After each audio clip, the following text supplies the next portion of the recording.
ආයිබෝවන් ඔයාලා හැමෝටම කේක් එකක් එක සමානව ලස්සනට පිපිලා එන්න ඕන නම් මෙන්න මේ විදියට බැටර් එක ටින් වලට දැම්මට පස්සේ කූරකින් හොඳට කරකවන්න ඕනේ.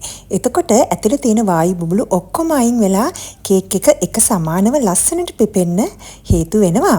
සෙල්සියස් අංශක 160ට විනාඩි 10ක් ප්‍රීහීට් කරගත්ත oven එකේ මම දැන් මේ කේක් ටික ඔක්කොම එකපාර පැයක් බේක් කරගන්නවා. මෙතන සම්පූර්ණ කේක් කිලෝ එකමාරක් තියෙනවා.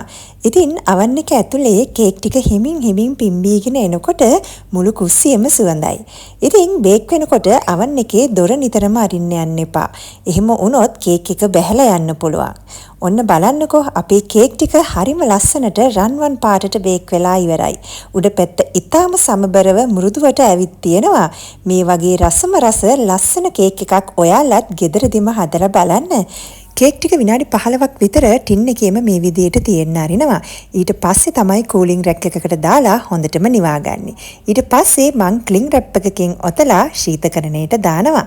ඉතින් වීඩියෝ එකට කැමති නම් ලයික් එකක් දාලා ෂෙයා කරන්න අමතක කරන්න එපා.